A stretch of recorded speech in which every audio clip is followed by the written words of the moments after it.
There's a system approaching perfection. We'll walk deeper into the belly of the beast if it means I'm able to further limit There's a system approaching perfection. There's a system approaching perfection. The chair is against the wall. The chair is against the wall. John has a long mustache. John has a long mustache. It's 12 o'clock, Americans. Another day closer to victory. All right, welcome to the Crypto Show, and today I am talking with Colin Cantrell with Nexus.io, who is going to be another one of the speakers at Anarchapulco, and he's got a great workshop, so you definitely want to come and see that. Colin is, I guess, a prodigy. I mean, your dad is a rocket scientist, and you've just got these. Just every time I talk to you, I'm baffled by some of the stuff that you do. So, tell people what Nexus is, and kind of the problems that you hope to solve with Nexus. Yeah, Nexus is kind of we're based originally after the original Bitcoin source code, and now since then that's all kind of been dusted into a little folder called Legacy, right? Nexus, just the meaning of the word, means a connection or serious connection linking two or more things. So the project itself is designed to encapsulate a lot of different realms of thought, but on the technical cryptographic software side of it, it's a peer-to-peer network, right, that allows you to have a decentralized currency. And it really, we're focused on solving a lot of the issues that blockchain's been plagued with, such as, the trilemma, scaling, security, and usability. Losing your private keys. It's horror stories. People, uninstall a Bitcoin wallet on their phone and it's gone, right? And also, new levels of decentralization, like our mobile wallet actually runs a node on the wallet on your phone, so that you don't have to talk to a proxy. Like your BitPay wallet's talking to the BitPay servers who has the actual Bitcoin wallet. Even though you sign the transaction on your own, you still require their services to get that blockchain state. So we managed to even just get that running down on the mobile devices. So we're decentralized maximalists. We believe in decentralization being a solution to most of the world's problems, and mathematics being the way that you can enforce that, right? So Nexus is just this collection of projects that basically, are all connected together, focusing on different things. You have the blockchain cryptographic aspect, which, solves a lot of issues such as, decentralized login. Smart contracts can be built with web developers so that you don't have this barrier of entry for all these expensive developers and the need for it. It also augments just the web with login systems. I mean, it built a database that runs constant time, which means it doesn't slow down, handles hundreds of millions of requests, 450,000 requests per second. So, all these different layers of the software to help augment and really promote decentralization, because in order to really create true decentralization, it takes a lot of technical capability, right? And it's been a long haul. I mean, we're at 7 years, almost 8 years now in designing and implementing, and the network being live, since about September 23rd, 2014. So, they're all essentially connected together, right? And, the software is there to help promote that, right? So, Nexus is also kind of a way to think, a way of life is just, hey, man, we want freedom. Now we got tools, which is Nexus, in order to create that freedom, right? And in order to have that, it needs to be functional. And as far as I see it, blockchain just isn't functional for the greater population of people yet, right? It's, you send to a wrong address, your coins are gone, you uninstall your Bitcoin wallet on your phone, your coins are gone, you don't set up a recovery, or, there's all these little nuances that have prevented a lot of people from being able to utilize it. So we focused on solving those problems first, right? And then it's kind of grown also into a communication infrastructure, because the internet's hopelessly centralized. And I learned this by going to the Internet Engineering Task Force quite a bit. I'm spending a lot of time with some of the fathers of the internet, such as Dino Farinacci, who was the first fellow of Cisco, right? He worked on Milnet, ARPANET, and all that stuff. So I learned all about IP. And from that, I learned that the internet, as we know it, is hopelessly broken as well. I mean, IP version 6 has been out for 20 years, but it's still not propagated because it's hardware defined. And there's all these extra protocols that have had to been built on the internet to make it function. And so it was designed, or hopefully designed, to be decentralized, but it's not there yet, right? So there's also the Nexus protocol that weaves in with all of this, and an operating system that essentially uses this blockchain as one aspect of a larger framework into an operating system, and then into microsatellites to develop our own internet, essentially, that we build ourselves, right? So Nexus is kind of software to run on this hardware that people can then invest in and then earn. I wanted to touch on that too. I guess the motto or whatever for this year, the catchphrase for Anarchapulco is unstoppable. And Yep. you have something called Unstoppable Internet. Yep. And you guys weren't you guys working on the whole Skynet before Elon? Oh yeah. I had the idea way before his Starlink, and I mean, he's trying to solve an old problem, right? 5 billion people in the world don't have connection to the internet. Facebook tried to solve it. Google tried to solve it. He's trying to solve it. Really, if you look at the terms and conditions of Starlink, it's a claim on Mars. When you actually sign up for a service for it, you're admitting his claim on Mars, which is he's just full of a bunch of stunts, right? But what we're focused on is like the internet needs to be democratized and owned, right? Right now, it's owned by cables, right? I mean, governments have big cables that are strung between the continents, right? And they control those cables so they can shut those cables off whenever they want. Cuba, good instance. Lots of protests in Cuba, shut off their internet, right? So the internet isn't a free communication system anymore, right? It's owned by all these different oligarchs. And so we need to actually look down onto the hardware level. So I've been working on that architecture since about 2015, right? Like the satellite internet concept, but there's so many questions to answer. Like, how do we get frequency licensing? Because that's an ITU international thing. How do we get the distance? How do we make it democratized? How do we even make it incentivized, right? Like, why would I put up a satellite? Like, why, and we can't do it all ourselves because that's centralized, right? So all these models over the years have kind of finally become fully formed. And there's a white paper that we released on December 21st, 2020, that really outlines all of that. And it ended up being working through an operating system as well that will help augment security of IoT devices. It'll create a seamless interface. It'll basically link all your devices, but unlink your computer from your hardware, which means your computer will then exist as your Nexus SIG chain in this whole decentralized cloud file system, right? And then your hardware will be a window into that. So you could go throw your computer into a lake and then log into your Nexus SIG chain on another computer, and boom, everything's back, right? So it's taking computing to another level, taking the interface to another level, along with adding that internet protocol aspect to it, and making it so that, hey, in my local area, we can buy ground stations and we can start providing internet access for each other, right? And I can start producing content delivery, and engaging in geospatial contracts, and it's a geospatial routing system. So actually, IP addresses won't exist anymore. I've basically created a whole new stack, and this is what my presentation is going to be about: Unstoppable Internet. It's called the One Stack. The internet right now is built on what's called the OSI, so it's Open Systems Interconnection, and that's it's a rough model that the IETF uses, right? IEEE uses layer 1 and layer 2. IETF is layer 3 and up. I've created the One Stack, which stands for Open Nexus Execution Stack, right? And that has its own 7 layers as well. And Nexus is kind of woven in as a part of that. And then the operating system low level, protocol is down in there as well. So it'll interoperate with IP, but it's kind of like, think of having a phone number. You have an IP address that changes. You go to Wi-Fi or you go on your LTE, your IP address is changing, right? So if you're trying to talk to someone or someone's trying to talk to you, they're like, oh, where's Danny? I don't know where he is, right? Oh, he's on this Wi-Fi now. And so you can't really, do that. And that's a big problem plaguing peer-to-peer, right?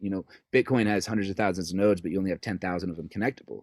So, that's a lot because of that incoming thing. Now, imagine if you had an IP address that doesn't change, right? That your locator changes under that. So that's part of this stack, as well as you have a cryptographically verifiable identifier, which means nobody can pretend to be Danny. No one can source packets from your IP address. And it also, being on a hardware and wireless level, it prevents DDoS attacks. So from studying all of these headaches that Dino went through in designing protocols and learning from the IETF, I've taken this and presented the architecture to the IETF working groups before I even wrote the paper on it to test it, right? Over a number of years. And they at first they tried to attack it, but then they were like, well, dude, I think you're onto something here, man. Because it's and before anybody comes, oh yeah, sure, how are you going to get it in space? Well, you kind of have a connection to space, don't you? Was your father was kind of like co-founder of SpaceX, right? So Elon Musk originally wanted to send mice to Mars, and that was his original plan. He wanted to make humanity an interplanetary species, and he was eyeing Russian rockets, right, or Russian ICBMs to get some cheap firepower to go up. And my dad happened to be an expert in Russian aerospace, so he reached out to the Planetary Society, which was started by Carl Sagan, who was a friend of our family, the pale blue dot guy, the astronomer. He ran a show for a number of years, and then, Lou Friedman was running it at the time. Lou directed Elon to my dad. And then my dad took Elon to Russia, and there was this whole thing with the Russians and the Russians laughing at Elon, and Elon getting on, and then he types on his computer. He's like, we can build these ourselves, you know? And then that's the starting of SpaceX, right? And it was my dad and one other guy. And so then my dad, you know, reached into his pocket of contacts and, you know, helped build the original team, right? You know, from different places and stuff. And, you know, I think he left it after a year or two because he didn't, you know, foresee Elon really being able to succeed. And now he focuses on building small rockets, right? And so, yeah, there's that background. And then I also have my own lab as well. So I do my own research. This is for serious technology and research. I had your dad on one time, and he told me the worst investment that he ever did was when he dropped out of SpaceX. Yeah, he could kick himself. And then he said the best one that he ever did was when you gave him Bitcoin a lot, when you had some kind of hippie commune down in Arizona. I needed it. That was before that. So this was, I think, 2016, man. I had a couple root canals I needed to get. And it was just like, hey man, you know, he's like, hey, just give me some of that Nexus. And I was like, okay, here you go.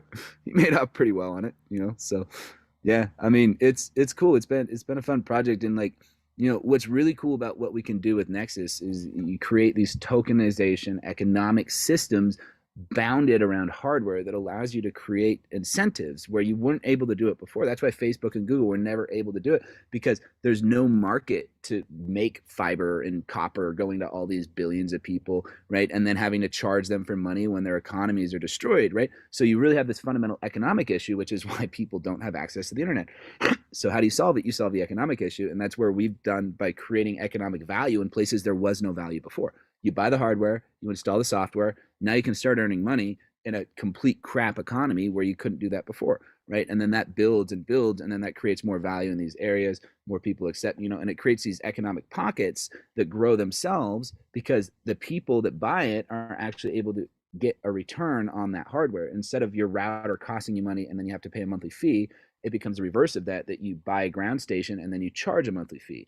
Your computer becomes a business, right? You run a computer program and you provide value to other people that they need while you get paid for that in return, where you now have economic opportunity you didn't have it before, right? And that's the big key. That was the big ticket, solving that. And the frequency licensing issue too, which we managed to solve using 5.8 gigahertz unlicensed ISM and, you know, really large phased array antennas, you know, with enough elements that you can get really high gain. And I mean, based on like 802.11ax, you can get up to 10 gigabits per second on 5.8 gigahertz beam per sat, man. So we're talking like massive bandwidth. That's like, it's like 2 gigabytes a second, right? A little less, 1.5 gigabytes a second maximum, right? You'd have to have really good signal strength and really powerful antennas to do that. But that's what the 5.8 gigahertz, that's the maximum that it can carry at 1024-bit quadrature amplitude modulation, because you use QAM. So as you go to more symbols, you get a higher error rate. So you have to have a stronger signal, but you get a higher bit rate, right, through. So, you know, there's lots of really cool things that have kind of emerged as it's grown. And then finally the routing system, you know, IP just doesn't work. Is not going to work for this mobile moving system, because IP addresses have to be registered. The IP registries are owned by different corps and different companies and different people, you know? So like the internet we have is kind of an illusion of the freedom of communication and freedom of information, right? And really information is a huge part of growth, right? I mean, I was studying what caused the Dark Ages. One of the big reasons the Dark Ages happened is the collapse of the Roman Empire, right? Into the Eastern and the Western Empire. A lot of the roads fell into discondition, and there was a lot of crime and thieves on the roads. So people stopped traveling and information stopped traveling, and then they burned a lot of books and information was gone, right? And thus the Dark Ages. So, you know, in order to have a golden age, we need to have the ability to freely exchange information and to record that information in a way that it can't be corrupted or manipulated, right? The fish always gets bigger every time you tell the story. We need to eliminate that. And so that ties it all together. So that's why it's Nexus, right? All these things are interlinked, right? You got the Nexus protocol, which is your fundamental hardware protocol that, you know, is an operating system that runs Nexus as a part of the operating service on the operating system. And then you have Nexus proper, which has the blockchain that augments a web framework that you can, with web developers, use. Whether or not you want to use blockchain, the blockchain provides you all these additional security properties, such as, you know, you log in with Nexus, keyless login systems. Then you tie that into IoT devices, right? All your locks on your house can be picked. There's only one lock that can't be picked, right? That's what a locksmith does. They pick your lock, right? Anyone that has a set of lockpicks could pick your lock. So we live in the illusion of security as well, right? Now imagine if you use cryptographic mathematical correlations and code that says access patterns, like, hey, Danny, you can come over between 4 and 5 today, and, you know, it'll open up as long as you show me a signature with a key that I've authorized from you, right? Boom. you have all these new security properties that can be integrated. And if you're not familiar, IoT is really bad security. I mean, those Nest thermostats, they'll get you hacked. They're just, I mean, they still leave admin password to access some of these things sometimes, just because Yeah, I they're all. remember, what was it, Slockit? Wasn't Slockit the Oh, yeah. project that led to the Ethereum hack? Or Yeah. Those were the guys, Slock.it. They were the ones that Yeah. made it. Yeah. So yeah, you get all this like, yeah. So there's so many, and you know, this journey of Nexus like brought me down into the operating system where I'm just looking at this and just like, wow, there's so many architectural limitations of even operating systems, right? I mean, OS X is based off of the original BSD Unix, right? Windows now is based off of their NT kernel, which was built in the late 90s, early 2000s, right? So it's all just lipstick on a pig. You know, they keep adding, you know, and make it look prettier and shimmery, but there's still all these fundamental flaws in the operating system that need to be reassessed. And that's why we kind of came down to the operating system level too, because you package your router and your new system, your new Nexus protocol into the operating system. And that's how you really gain a lot of adoption. That's how TCP/IP got adopted, is Unix integrated a TCP/IP stack in their operating system, right? So the operating system targeting, the first iteration will target just raw hardware, IoT devices, and cube satellites. The second version will become consumer grade, right? So we're focusing on building up that IoT and satellite connection, just, you know, which will be able to run, you know, so you get, you know, access to the internet, and you also can start, you know, having safe IoT devices, and that builds out, because think about supply chains, you know, people want to transport. There's a lot of people want to integrate blockchain supply chains together. Right. So this makes it safer. And, you know, these architectures are also not just ideas I pulled out of a hat and thought were great. You know, I always put it to the test, right? So like I've tested this at IETF, which is where the internet is created, right? That's where all the people standardize all of the RFCs. And, you know, it's like the wolf den there, man. I mean, everybody there's like 60 and they think they know everything. And here's this young kid coming in, you know, and it was like, what does this guy know? But dude, I got out unscathed, completely unscathed. Yeah. I mean, I presentations at wanted to DEF get into your class. I know one of the topics that over the past years in Anarchapulco has been the octalogs and all this, and this kind of leads into what your talk, not your talk, but your workshop is going to be about. Tell me about your workshop, the title of it, and what that means. Yeah, it's a new social architecture. So the octalog, you know, that whole concept came from the research of John David Garcia, who did, I think, 20 or 30 years of studying what's the most creative combination of people, right? And, you know, he kind of found that about 4 males, 4 females creates, you know, a really strong creative, you know, pursuit. But then, you know, I looked at and studied all these decentralized architectures, lattices, you know, octalogs, whatever else, and they all usually fall apart at about 1,000 people, right? They kind of implode, and everybody has to go to a hierarchy of some form, right? Because, you know, life is formed in layers, but, you know, the conventional systems that we see are these top-down hierarchical authorities where, you know, the board is at the top, they create their C-suite, then they create their managers and blah, blah, blah. And authority travels from the top down, right? And so, you know, they don't really care. It's just when you're moving up, all you do is you suck up to the person above, right? But that's not really, I think, how nature works. Nature is not an authoritative matrix or an authoritative set of layers. It's more of a responsive set of layers, right? You know, as you get to higher layers, you get a more complex requirement of response, right? You know, as you increase in vibrational complexity, just like if you look at cymatics, which is very interesting if you haven't seen it. Look, you take a sand and you put it on a speaker and then just run a frequency generator through it. And at certain frequencies, you'll get actual complex geometric patterns that get more and more complex as the frequency increases. So think of it like that, right? So I've created kind of a bottom-up social architecture that's a stack, but it's a meritocracy. So it's designed where, you know, those of, you know, higher capabilities will rise more to the top. And it has a checking and balancing mechanism on each one of these layers. So I designed it kind of in the midst of facing a lot of like corporate raids and stuff in 2018. Now it went through a lot, and it actually it worked really well in like disassociating corruption, right? And so we've been running almost 6 months now on Nexus with this full social architecture, which it's basically a DAO, and it's taken the concept of the starfish and the spider into a social architecture, right? Because social architectures haven't really been reassessed for thousands and thousands of years. It's just king, peasant, feudal lord, you know, like, and I mean, presidents, kings, right? It's the same stuff, right? You have some central figure, some central leader. this isn't a work towards having a functional decentralized system that also eliminates the corruption and also eliminates that propensity for people to idolize certain individuals within that structure, right?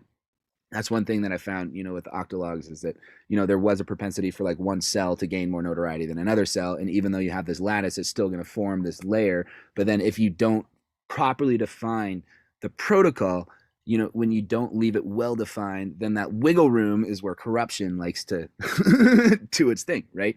And so it's a defined social architecture that we're also turning into a cryptographic enforced system that allows you to really scale to any amount. I mean, I was going to ask that. Are you going to apply this to a DAO and maybe package it as a product? It is a DAO, yeah. I mean, it's gonna be software encoded on Nexus. Right now, we're in the manuals human programming element of it, where we've got our processes. We're doing like the formal, like consensus rounds and stuff like that in the videos, and each one of the arms has their own budget. So like we've gotten that all flowing now. And once we're kind of debugging it right now, we're running the program, running the architecture, and it's been running, dude. I mean, it blew me away. I mean, when we first launched it, it just flushed out all the people that were like there for themselves or trying to manipulate it. It flushed them all out, man. Just cleaned it up. It's really cool. And we call it a starfish because it's got 5 arms, and a starfish you can chop in half and it forms 2 starfishes, right? You can't kill a starfish. But a spider, you chop off the head, it's dead, right? Well, so I'm definitely going to be sending this episode to Chuck Williams, a guy who used to work with Dash, and he's got kind of the same idea. I think he's working on Ludum Vitae. His is more of an incentivized social structure. We've talked quite a bit about Ludum Vitae. His Ludum Vitae is really interesting as well. This is less about incentivizing work and more about focusing our energies together as an organization. Because a lot of times you get large organizations, everybody's butting heads. And that's what creates a dysfunctional organization. When you have power struggles or people aren't working together, or like, I want my idea and you want my idea, me. So what this does is it defines a protocol that allows us to focus our energies together and scale to any level. Like a 3-layer system where you just have 5 arms, and those 5 arms are composed of 5 groups of 8, and then each of those groups of 8 is 8 groups of 13, and it follows a Fibonacci sequence. That's 520 people for one starfish, right? And then you add to groups of 21 as the cells grow through the Fibonacci. You go up to Dunbar's number, since that's the maximum number of stable relationships any individual can have, which is about 144 people, right? When you get up to 144 people in one starfish, you're at billions of people, so it's never going to get that big.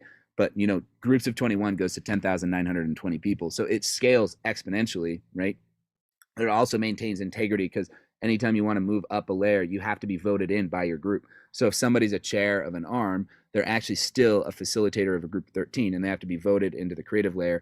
And then from the creative layer, they have to be voted as the chair, right? So that it bubbles up the most capable people. But then they have a quarterly election cycle, so anyone can challenge them any quarter, so that they don't have like a well-defined, like, I am an authority. They're more of a representative of their peer group, right? And they represent the budgets or the requested budgets, and also, the tasks. Like once you get to the creative layer, that's more of like a higher level task creation layer, where the groups of 13 are more like task execution layers, because you have some people that just want to come, do what they're told, and go home and, do their thing, right? And they don't really want to think too much because they don't want to have that complex of an experience or that complex of responsibility. This allows everybody to find the place where they want to be, but it's based off of merit and capability. It sounds like a good way to find people's strong points in an organization, and then drive them to the area that they would work the best. And it scales too. It's also a big attempt at social scalability, because I watched EOS, I watched Ethereum. They don't socially scale. DAOs don't socially scale, man. They just don't. This creates an aggregation environment where you get that scalability, so the 5 chairs can communicate with one another and, communicate for hundreds of people as that information's aggregated up, right? And then also a checking and balancing on every layer. You have to be voted in every layer. And if I'm a chair of an arm, right, and then that would make me, a facilitator, a creative facilitator, and then also, a base working group member.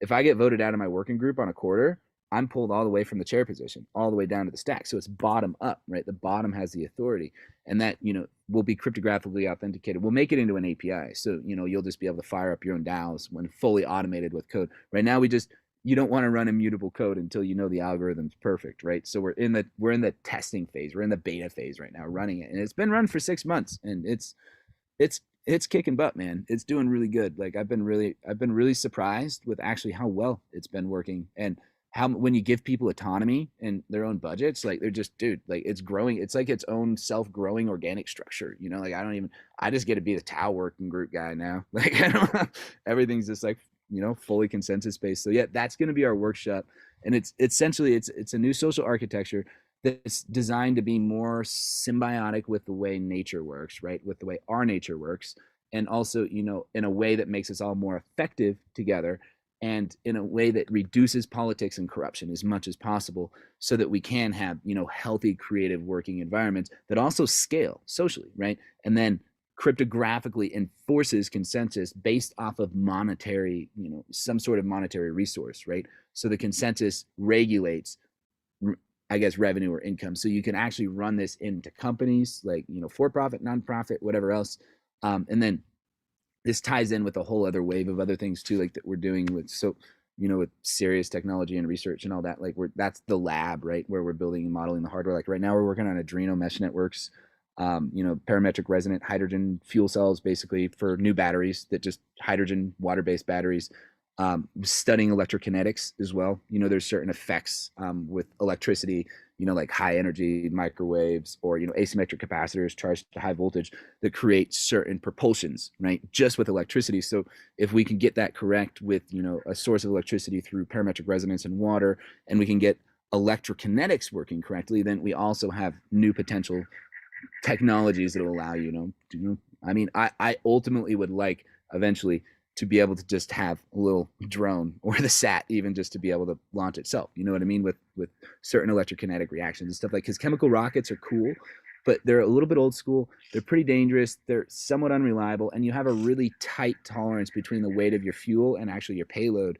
So that's the biggest part of engineering a rocket is you need enough thrust to overcome the weight of the chemical fuel that you have to bring with you to get you there, you know what I mean? And then you have this small little margin of a few kilograms that you get your payload on, right? And so, you know, I believe that, you know, electrogravitic or electrokinetics are like a type of technology that's probably like what other, you know, like to get to true space travel, we need something that doesn't rely on chemical fuel, because chemical fuel carrying that weight of it is just going to limit our capacities. So like we kind of hit a lot of different points, you know what I mean, with Nexus. And like Nexus is kind of like that nervous system membrane that links all these things together. But, you know, the world, you know, people need technology. I believe technology can help us. It can give us the tools to free ourselves, right? To free and expand our minds and to be more sovereign, right? And that's really the fundamental goal of everything, is to give us those options, right? You know, that we didn't have before, right? Through new. Right. Well, so everybody knows this is a free workshop, so definitely sign up for it. And, you know, pick Colin's brain. He's always happy to talk to everybody. So I'm glad to finally see you coming, man. Yeah, dude. This is my first Anarchapulco, man. You've been trying to get me to come for years. Here for a long time. I didn't feel like the vibe was right, man. Like I feel like this year though, I was like, all right, Danny, you got me. I'll go this year. I feel like this is gonna be a really cool one this year, man. And then doing the workshop, it's cool because the DAO stuff is ready now. We can do a little DAO workshop, you know, show people how to implement it, because it could solve a lot of problems. I mean, even, dude, I've seen intentional communities, like all these things, they're all hierarchies, man. Nobody has any models that work for managing ourselves in a democratic way. It always just becomes this, hey, who's got the most influence? And then everybody builds around that influence, and then they create their own power, you know, pathways and stuff, man. And it just, so it's going to be really cool. I'm really excited. This is, it's for sure. Fun. I appreciate the invite. I think it's gonna be great. This has already run way longer than I've planned, but it's always great information, and I always love talking to you, man. So, likewise. Yeah. So we will see you in Acapulco soon, and definitely sign up for the workshop and come see us talk. It'll be on the last day during Cryptopulco. And during the workshop too, I'm going to talk about some other legal structures that you can use to protect yourself. We've got, I'll explain. I don't want to reveal it all right here, right now, but we're working on some templates and stuff and some legal frameworks that we can also operate within that gives us legal protection, right? And it kind of plays on certain jurisdictions. And it's something, it's a bit of a legal backdoor that gives us a pretty incredible protection that also ties in with the DAO social architecture, because okay. So I know I'll explain that a little bit. So too. I talked with yesterday. I talked with Ladar Levison, and his talk is going to be about cryptography as a Second Amendment right. things using cryptography to protect yourself. So Yeah. Well, that'll be we got nice. that. We got the cryptography. Okay, you need the cryptographic protection. That's higher law, right? That's always, that cannot be changed no matter what, whatever. But even though you got that higher law, you need to have some legal protection. So we're going to cover, you know, the cryptographic and then the legal protection, which is what do we operate under? Do we operate LLCs, nonprofits, blah, blah, blah, right? To have a legal, you know, and we found some pretty interesting ways to do it, right? So that's one thing I want to present and share, but I've been just verifying with lots and lots and lots and lots of lawyers to make sure it's sound before I present anything about it. And then the third and final one is the actual social architecture, which is kind of like code for humans, right? And it's interesting, like coding for humans, because it's all like behavioral models. You know what I mean? Like people map code from one another by observing behaviors. So like you create these processes and then they mimic the processes. It's interesting, like to get into the human coding, right? But that human code, right? Those processes, those protocols will then also be augmented with the mathematical cryptographic enforcement of that. And then you can put all of that within a legal structure that gives you a certain autonomy to basically protect yourself. You know, it doesn't mean that the executive branch can't come in and try to mess with you, but it does mean that every case will be thrown out, right? If you do the models correctly. So we're setting up a lot of these for, you know, serious, for like, you know, naturopathic medicine and stuff. And I want to present that here with you guys too, because there's lots of applications of this as well. And then the social architecture DAO model fits within that for regulating this legal structure, right? And then the cryptography to enforce our higher law above that legal structure. And within that, essentially, we can do whatever we want. So, you know, we regulate ourselves mathematically internally, but then we have the shell, which is our legal protection, right? And that's what gives us unstoppable organizations, unstoppable social models, unstoppable internet protocols, unstoppable networks. You know, that's what this social model is really designed, right? It's a starfish. You know, there was this spiky starfish in Australia, but they overfished this one type of I can't remember what type of fish, but it you know, they overfished it, and so these spiky starfishes started exploding everywhere in population, and they were killing all the coral. And so they're like, okay, let's go. They get, you know, swords, and they go down and they chop all of them in half. They doubled the population. They're like, how do we kill these damn starfishes, right? They had to eventually find this certain poison to stab them with and kill them, because they chop off an arm, the arm walks off and forms another starfish, right? So starfishes are they're a decentralized organism, because every arm has all the internal organs it needs. It doesn't hold them in the central core. It holds them in each arm. So an arm can just go off and then form a new starfish. So this social model does that too. It's an unstoppable social model because it's a starfish. It's a network, right? You could break this model in half. You could cut off an arm, and that arm can go form another starfish, right? And it's a template that you can apply that allows you to just focus all your energies towards a common pursuit, which could be any common pursuit, right? And it's a self-balancing, self-resolving system too. So it doesn't have to be managed or maintained. You just enforce the protocols, right? And, you know, you enforce them mathematically or through, you know, your own internal bylaws, however you decide to do it. And, you know, it takes care of itself. It builds itself. It grows itself. You know, it scales itself, because, you know, we have like 5 arms on the ambassador side and 4 arms on the developer side right now. Each of those arms, you know, they're forming base groups of 13, you know, and then they're creating their new layers. Like there's like social media forming their nodes. You know, so you got like your 8 nodes that form like your 8, you know, 13 leaves of 21, and so on and so forth. So it's like this growing organic structure as well that can also like say, hey, this structure grew to 1,000 people. Let's go through a starfish mitosis or whatever. You know, it's modeled like as a fractal almost over how our cells operate, right? You know, cells of like mind join together to create tissue. Those tissues join together to create organs, and all of those things have a functional purpose in the organism. This is essentially that, but with people in a higher level of complexity, right? You know, because we have a more complex experience, but still creating a protocol in which we all can form these cells of people that we resonate with more, and they self-balance and self-organize, and, you know, so the system resolves itself. And it has a tolerance of about 40%, which means 40% of one starfish could be corrupt. The entirely. So, I mean, with 520 people, you could have 200 people that are completely goners, right? And the starfish could still resolve itself. So it applies some of the consensus blockchain-based, you know, Byzantine fault tolerance is only about 30% for nodes. This gives us a 40% attack resistance, right? So you could infiltrate it, you know, you have to get above that 40% threshold to try to bring down a starfish, but that is only the internal starfish's ability to balance itself. But you have 3 starfishes, right? And a 2/3 multisig. So there's checking and balancing on every level of like bad things happening or corruption coming in. And that's, you know, like I said, it tested it, and it flushed out the people that just weren't aligned, you know, and it's self-balanced. So it's really interesting to see. It creates a really interesting contrast, right? Like just the way it's designed and the way information flows through it. It contrasts the people that are more like self-motivated versus like, consensus motivated. Like the people that truly believe in decentralization love it. The people that say they believe in decentralization because they really want to develop some sort of influence through that, they don't. And I've seen it happen. It flushed them out, dude. Every one of them, it just identified and flushed them out, and they got voted out, and it balanced itself. So it's a really interesting architecture. And consider this presentation. It's still in architecture. It's still in development. It's still being implemented. We're probably at like high beta phase right now. Once we get to the full code in 7.0, I'd say it's final. But I wanted to present this to get people thinking about it. We can demonstrate how it works. And also, if there's feedback you want to give to it, it's an open protocol, right? It's open source. So, I want other people to be able to build on it and, to present it here. And if you run your own organization, and you need to test out, new internal self-governance systems, if you're, too busy reviewing everybody's shit all the time or whatever, being, the owner, like try it out, man. Like I have time now. Like it doesn't bother me anymore, dude. It just like does it itself, it's great.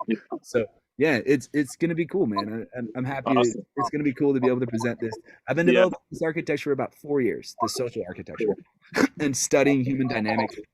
That's part of my commune. It was also a human studying program too. I wanted to study like.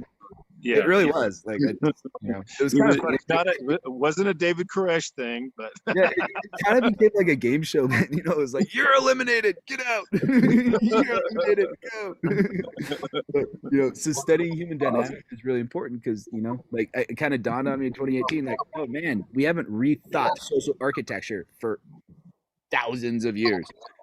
Like thousands of years. It's all these hierarchies and empires and feudalisms and, central figures, and decentralized, America was an attempt at it, but it's still, is missing so many elements that it's become centralized again. Right. So, hopefully you guys like it. It's been a long time in the making. And like, every civilization, like one of the most underrated movies that describes civilization is, do you remember the old cartoon Heavy Metal? Have you ever seen that? Yeah, go look it up on YouTube and watch it. It's just this, it's a cartoon that plays a lot of, hard rock music from the 80s. And then it just tells how civilizations rise and fall time and time and time again. And it's pretty cool. But, like if you're paying attention to it, I watched it as a kid and it didn't ring to me at all. It was just like, all right, this is cool. Barbarians and hard rock music. And I didn't actually see the story that was going on because I was a kid. And then later on, I watched it. And I'm like, wow, this is some pretty deep shit. Yeah. Well, I'm going to go ahead and let you go for now. And we will see you in Anarchapulco. And peace. Peace. Thanks for the time, man. All right. Thank you. Let's see.